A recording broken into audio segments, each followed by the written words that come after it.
Isang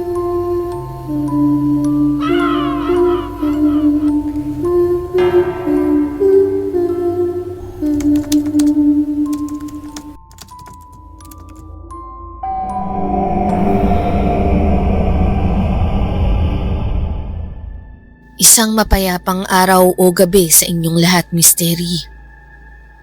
Una po sa lahat, nais ko pong magpasalamat ng maaga kung maitatampok niyo ang aking sulat. Ang kwentong ibabahagi ko po sa inyo ngayon ay tungkol sa aking karanasan matapos kong maulila sa ina. Bago ko po simulan, maaari niyo na lamang akong tawagin sa pangalang Ana. Nasa late 30s na po ako ngayon at may sariling pamilya at isang anak. Nagbago po ang lahat nang bumalik ako sa aming tirahan. Ako po ulit si Ana at ito ang aking kwentong kababalaghan.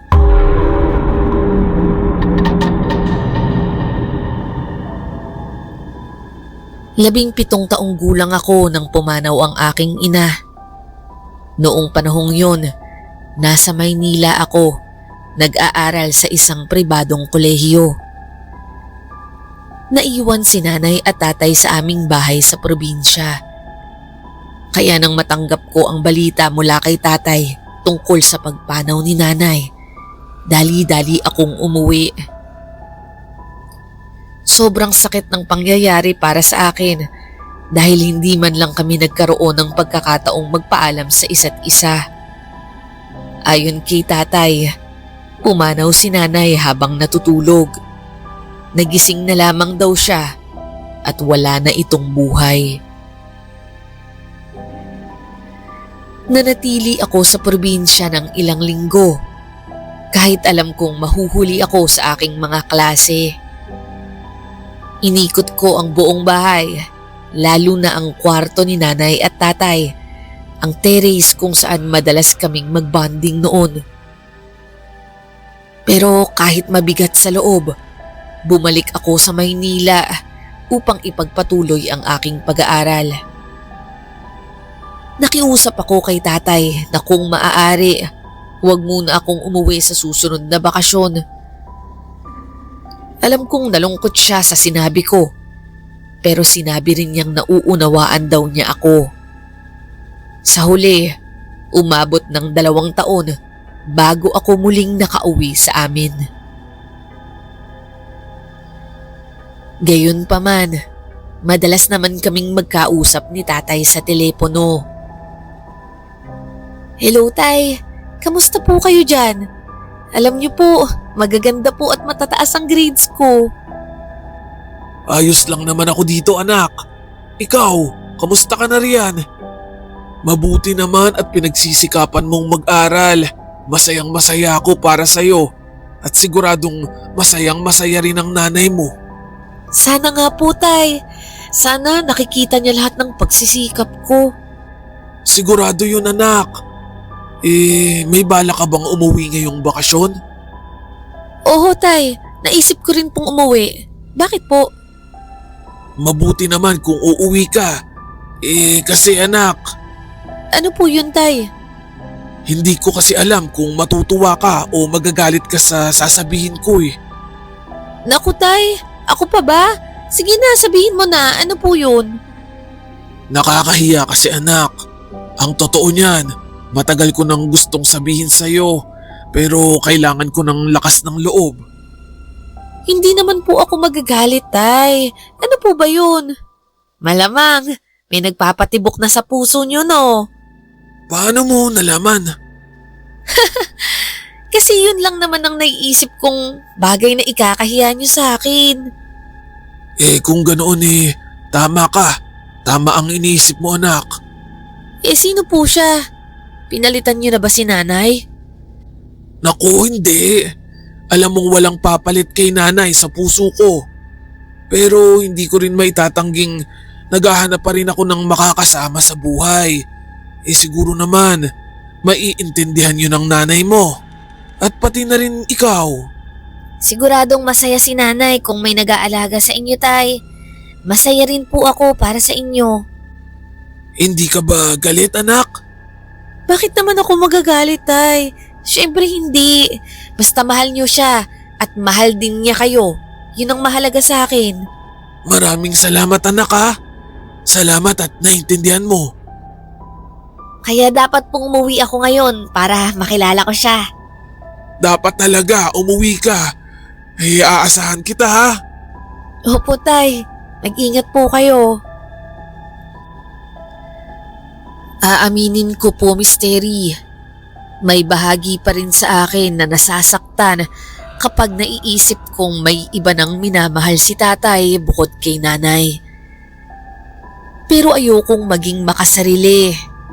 Kung doon siya magiging maligaya, sino ba ako para ipagkait yun sa kanya? Ilang linggo matapos ang aming pag-uusap, umuwi na rin ako ng probinsya. Pagdating ko sa bahay, sinalubong agad ako ni tatay kasama ang babaeng ipinakilala niya sa akin.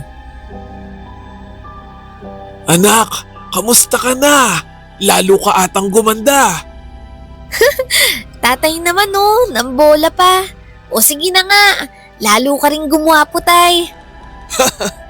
Abay, totoo naman ang sinabi ko. Maging ang nanay mo siguradong sasang-ayon sa akin. Opo na, Tay. Siya nga pala. Ito si Jelly. Jelly, ito ang anak ko, si Ana. Lumapit sa akin ang babae matapos magsalita ni tatay. Kamusta, Ana? Lagi kang naikukwento sa akin ng tatay mo. Kamusta ka rin po, Tita Jelly? Okay lang naman po ako. Ang totoo niyan, Misteri, medyo naiilang akong tawagin siyang tita. Batay kasi sa itsura niya, mukha lang siyang nasa late 20s to early 30s. Samantalang si tatay, nasa 50 na. Bukod pa ron, napakasimple ni Tita Jelly. Katamtaman ang katawan niya at halos kasing taas ni nanay. Hindi maikakailang maganda siya, kaya siguro nagustuhan siya ng aking tatay. Nagluto ako ng makakain. Halika na't magtangalian na tayo. Oo nga, baka lumamig pa ang pagkain.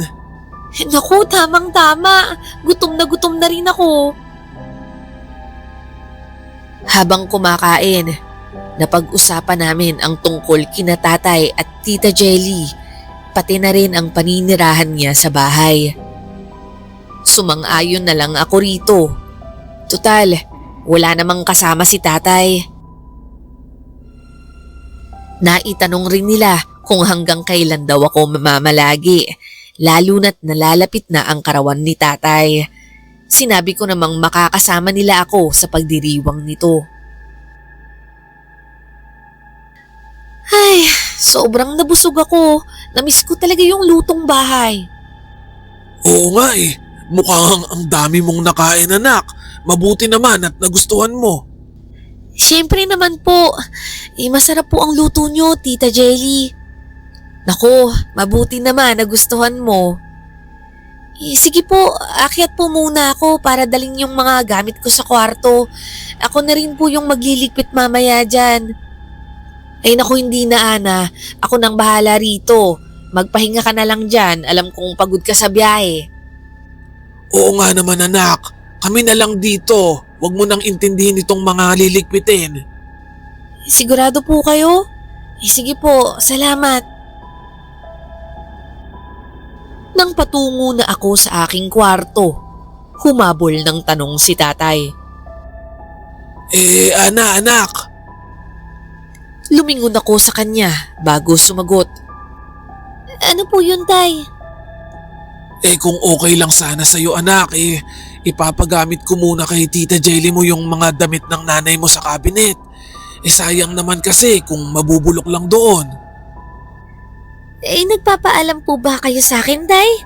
Siyempre po, okay lang naman po sa akin yun. Mukha naman pong magkasukat sila ni nanay. Wala po kayong dapat ipag-alala. Salamat naman anak. O sige na, Magpahinga ka na.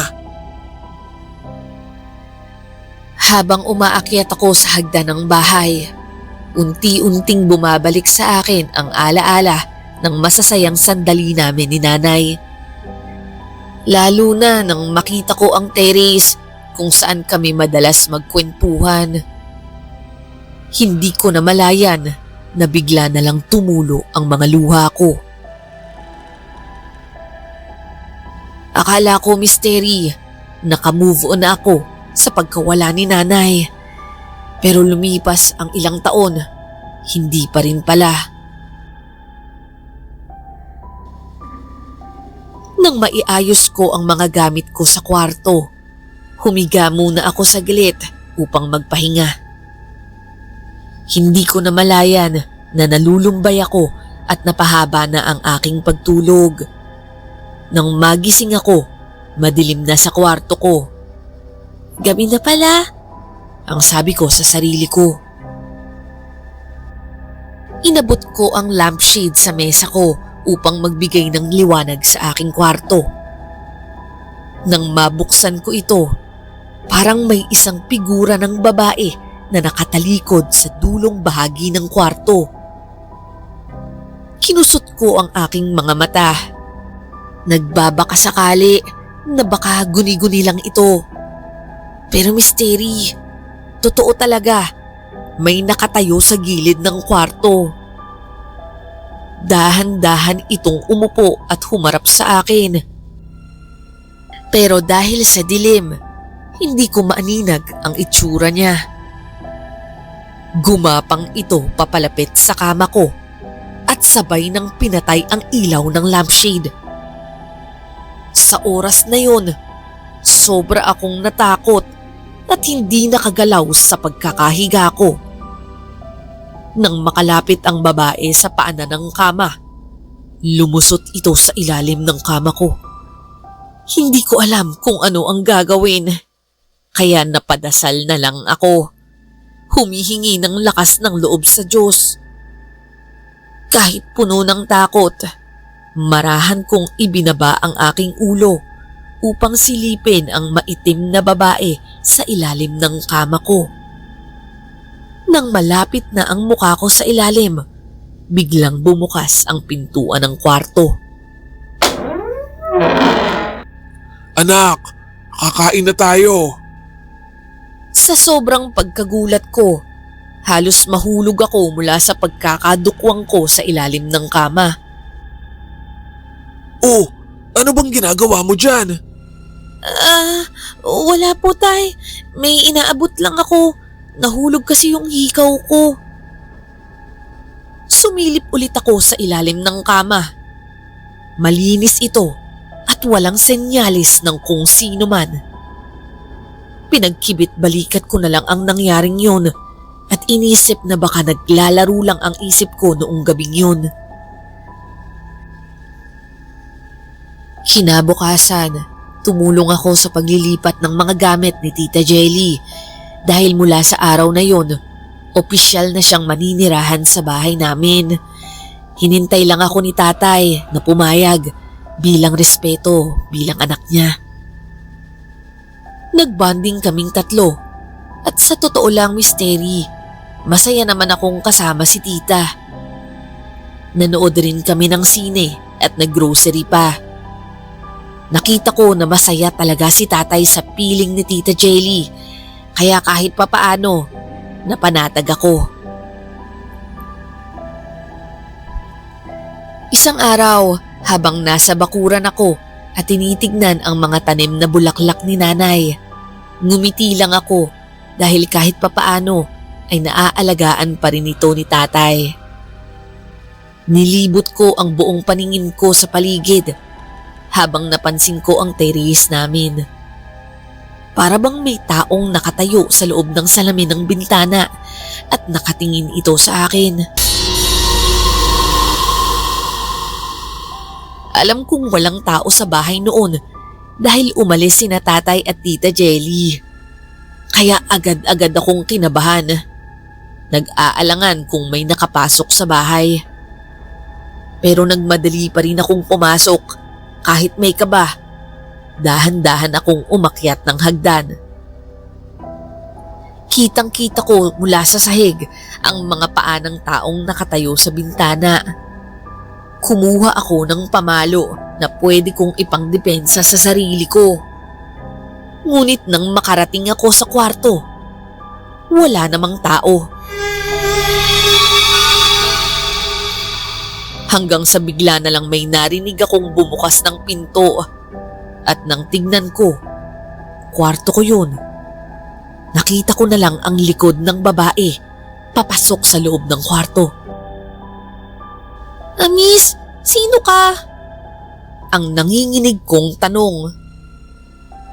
Nakaporma na ako at handa nang ihampas ang kahoy na dala ko habang tinutungo ko ang kwarto ko.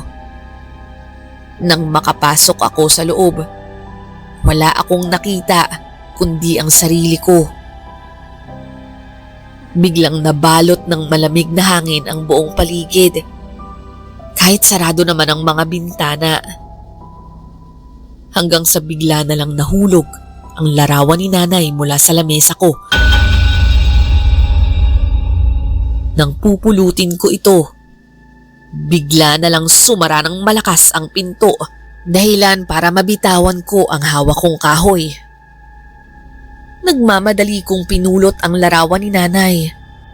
Pero misteri, may kung anong bagay ang bumulong sa akin na silipin ko ang ilalim ng kama.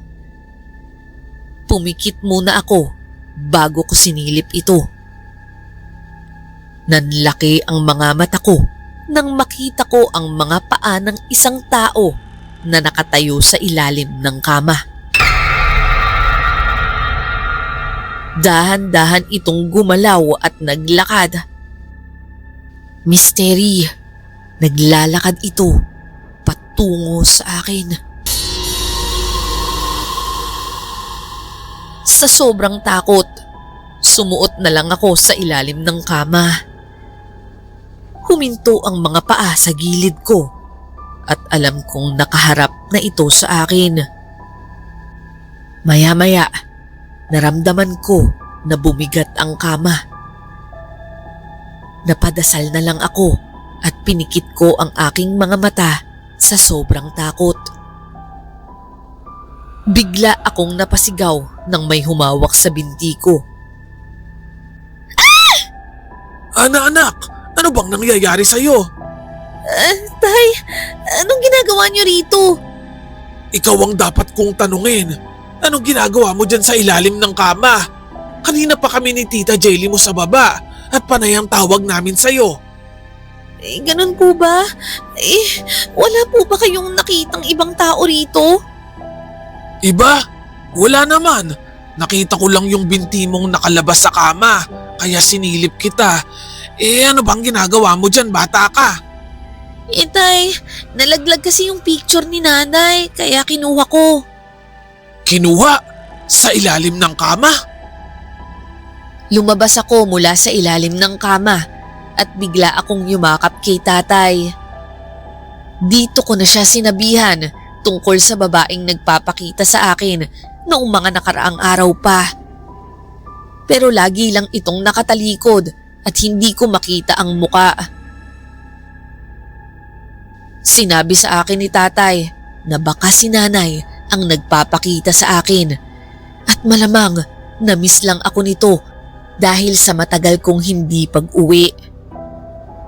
Nagsabi siya na bukas ay dalawin daw namin ang puntod ni nanay, na sinang-ayunan ko naman agad. Kinabukasan, nagpunta kami at binisita ang puntod ni nanay. Doon, lumabas na naman ang luha ko na tinago ko ng ilang taon. Humingi ako ng kapatawaran sa kanya. At pagkatapos noon, misteri, hindi na ako ginambala ng babae. Isang linggo bago magbukas ang eskwelahan, nagpaalam na ako agad kina tatay at tita Jelly dahil marami pa akong aasikasuhin sa Maynila. Hinatid nila ako sa terminal ng bus at nangako akong babalik ulit pagkatapos ng sem break. Ngunit isang araw pa lang ako sa Maynila, nakatanggap ako ng tawag mula kay Tita Jelly. Iyak ako ng iyak sa labis na lungkot at pagkabigla dahil si tatay daw ay nakita na lang na walang malay at sinugod sa ospital. Kahit alam kong malapit na ang pasukan, umuwi pa rin ako sa probinsya. At pagdating ko roon, nahanap ko si tatay na nasa kama na at hirap magsalita. Ang mga daliri niya ay umurong at para bang na-dislocate na. Iyak ako ng iyak habang nakayakap sa kanya. Si tatay naman ay pinilit magsalita pero hindi ko ito maintindihan. Ayon kay Tita Jelly, sabi ng mga doktor, heat stroke daw ang sanhi ng nangyari kay tatay. Pero buti na lang at hindi siya binawian ng buhay. Habang kami ni Tita Jelly ay magkausap, panay ang salita ni tatay at pilit inaangat ang kamay niya. Parang may tinuturo. Ay nako, alam mo bago pa siya ma-stroke, ganyan na siya, panay turo kung saan-saan. Ganun po ba? May nasabi ba siya sa inyo kung ano yung nakikita niya? Kahit ilang beses ko siyang tanungin, hindi ko rin naman maintindihan yung sinasabi niya. Bigla namang sumagi sa isip ko yung babaeng nagpapakita sa akin nung namalagi ako sa bahay namin. Pero minabuti ko na lang na itago ito at hindi na ikwento pa kay Tita Jelly. Magpapaalam na sana siya na magluluto ng makakain namin. Pero sinabi ko na ako na muna ang magluluto dahil marahil ay pagod na siya sa pag-aasikaso kay tatay. Nagpasalamat naman siya sa akin sa pag-uwi ko ng bahay.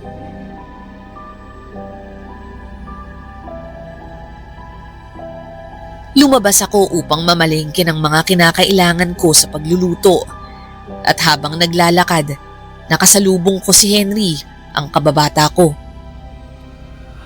Ana, ikaw na ba yan? Uy Henry, kamusta ka na? Eto, okay lang. Nag-aaral ako ngayon sa TESDA.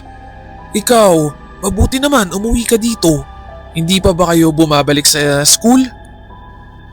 Ang totoo niyan, nasa Maynila na ako. Nadisgrasya si tatay kaya napilitan akong umuwi. Oo, nabalitaan ko nga yung nangyari sa tatay mo. Kinalulungkot ko. Pauwi ka na ba? Oo, pauwi na rin ako. Nasan nga pala si tatay mo ngayon? Nasa bahay siya. Inaalagaan siya ni Tita Jelly. Si Ate Jelly. Akalain mo no, magiging sila pala ng tatay mo. Ha? Bakit mo naman nasabi yon? Di mo ba alam? Alam? Ang alin? Alam mo ba na naging magkaaway si tatay mo at si Ate Jelly dahil sa lupang binibenta ng magulang ni Ate Jelly? Ganun? Wala namang nasabi si tatay tungkol dyan. Ilang beses ngang sinugod ni Ate Jelly yung tatay mo sa bahay dahil gusto niyang bilhin ulit yung lupa nila. Pero hindi na pumayag yung tatay mo eh. Siguro hindi na niya gustong malaman mo kaya inilihim na lang nila. Mystery. Dahil sa binanggit na yon ni Henry, nagkaroon ako ng masamang kutob sa mga nangyayari. Parang ang nasa isip ko, hindi aksidente ang nangyayari kay tatay, kundi sinadya ito. At para bang kinutuban ako dun sa pilit na tinuturo ni tatay sa pinto. Marahil may kinalaman sa kalagayan niya ngayon. Henry, yung tito mo ba? Nanggagamot pa? Si Tito? Oo naman. Bakit? May pilay ka ba? Oo. Sa likuran ko. Pwede bang samahan mo ko sa kanya? Oo naman. Sige, tara. Baka abutan pa natin siya doon. Pagdating namin sa bahay ng tiyuhin ni Henry, agad niya akong inasikaso at pinaupo sa kanyang bangko. Ang totoo po niyan, hindi po ako nandito para magpahilot. Ha? Akala ko ba masakit ang likod mo? Oo nga, sabi mo kanina masakit yung likod mo, Ana. May gusto lang po kasi akong itanong sa inyo. Ay, ganun ba? Ano naman yon? Paano ko po malalaman kung kinukulam ang isang tao? Biglang natahimik ang dalawa at natameme sa tinanong ko. Anong ibig mong sabihin, Ana? Gusto ko kasing malaman kung may pangontra sa kulam o kung paano malalaman kung kinokontrol na ako ng isang mangkukulam. Hindi biro yung mga sinasabi mo, Iha. May dahilan ka ba kung bakit mo natanong yan? Parang may kutob po ako na hindi aksidente ang nangyari kay tatay. Kaya gusto kong malaman kung may kinalaman ba si Tita Jelly dito. Nanlaki ang mga mata nila sa sinabi ko. Ana, seryoso ka ba dyan? Oo, Henry. Gusto ko lang masiguro. Kung ganon, mahirap masabi yan kung napasok na kayo ng isang mangkukulam sa bahay o kinokontrol na kayo. Dapat makita mo yung ginagamit ng mangkukulam. Ano po yung dapat kong hanapin? Isang voodoo doll ang ginagamit nila sa mga ritual. Kung mahahanap mo iyon, maaaring mapigilan mo siya. Ngunit lubhang napakadelikado nun, Ana. Kailangan ko po talagang malaman kung totoo yung hinala ko eh. Kung totoo man yun, wala akong dapat ikatakot. Kailangan kong protektahan yung tatay ko. Hindi mo masasaktan ang isang mangkukulam sa kanyang pisikal na katawan. Kailangan mong hanapin ang manika na nagkokonekta sa kanya at iyon ang dapat mong sirain. Yun lang po ba yung dapat kong gawin? Iyon lang at kunin mo itong bote na ito. Binigay niya sa akin ang isang maliit na bote na may laman na ugat at likido. Ano po ito at para saan to? Langis na lana yan, Ana. Pangontra yan sa mga mangkukulam. Maraming salamat po. Sige po, aalis na po ako. Ana, sasamahan na kita. Wag na, Henry. Salamat na lang. Kaya ko na to. Masaya nga pala akong nakita kita ulit. Ako din, Ana. Mag-ingat ka, ha?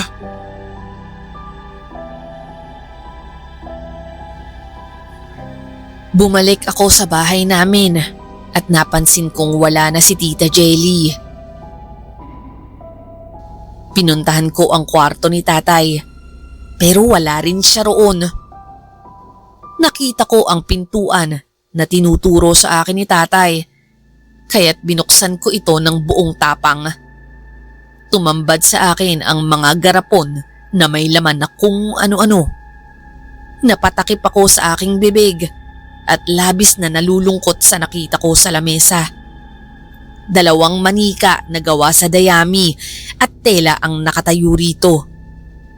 Nang damputin ko ang mga ito, lalo akong kinabahan nang makita kong may larawan naming 2 ni tatay.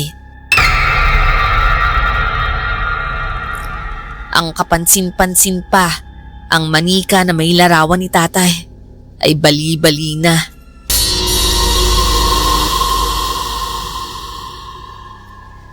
Hindi na ako nagdalawang isip pa at kinuha ko ang 2 manika upang ibigay kay Tito Henry.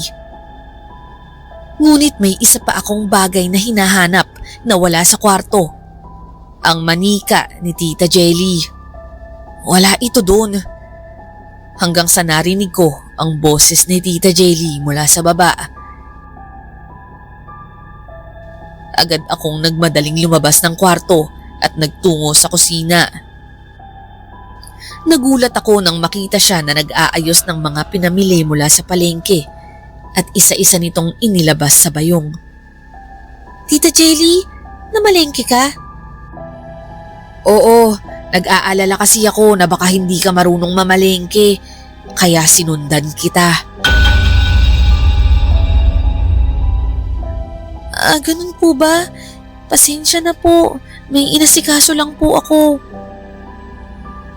Dinudukot ko ang bote ng langis ng lana mula sa bulsa ko.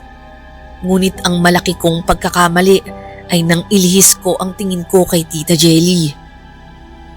Pagbalik ko ng mata ko sa kanya, wala na siya sa harapan ko at biglang inagaw mula sa likuran ko ang 2 manika na kinuha ko sa kanyang kwarto.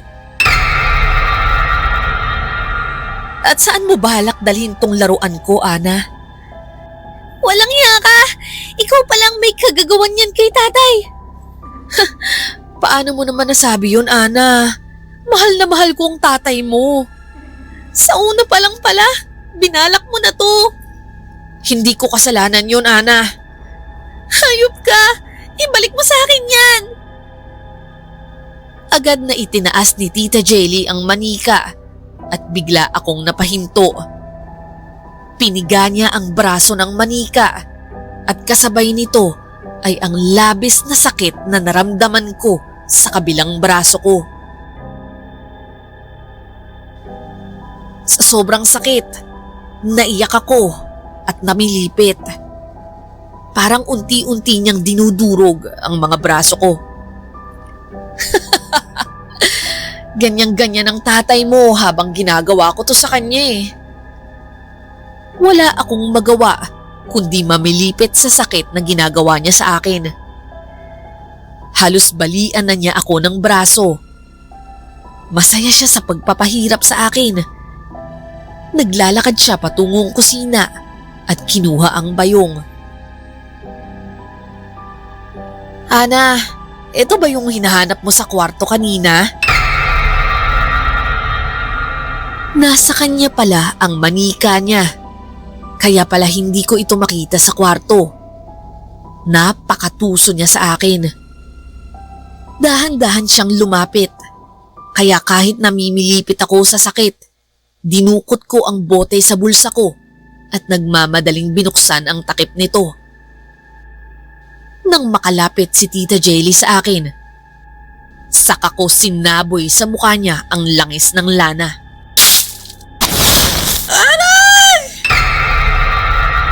Nagsisigaw siya at halos ikamatay niya ang labis na sakit.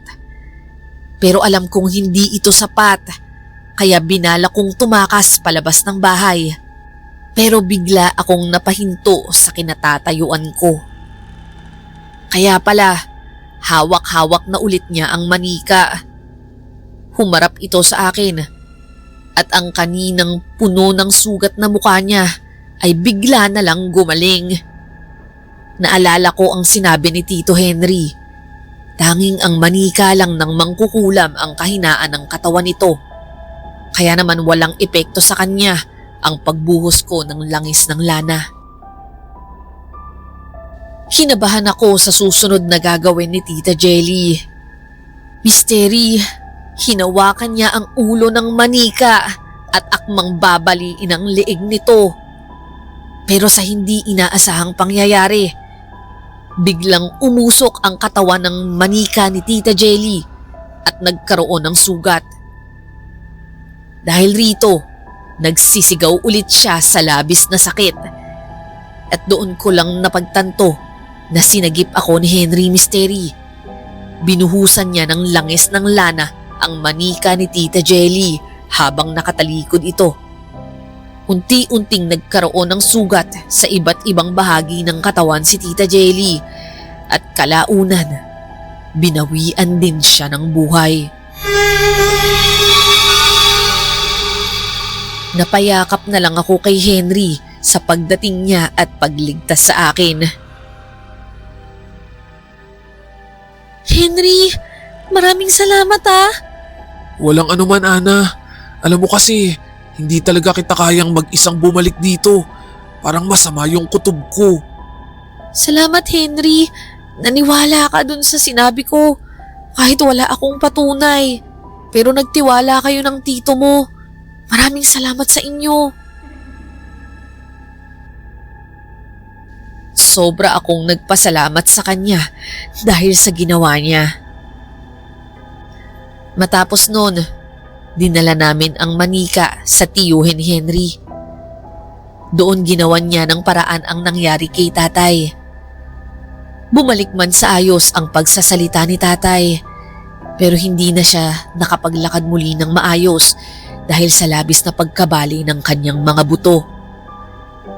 Ang tito ni Henry ang nag-alaga kay tatay habang ako naman ay nag-aaral sa Maynila.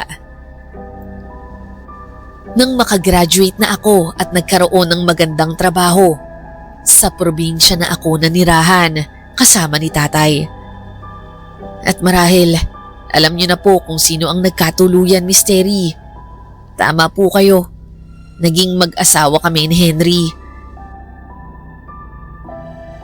Sa ngayon po, nasa abroad siya, habang ako naman ay isang head na sa isang bangko. Si tatay naman ay masaya sa pagsubaybay sa aming anak, kasama ang tito ni Henry. Hanggang dito na lamang po ang aking kwento. Muli po, maraming salamat sa pagtatampok ng aking kwento sa inyong channel. God bless po sa ating lahat at lagi tayong mag-ingat.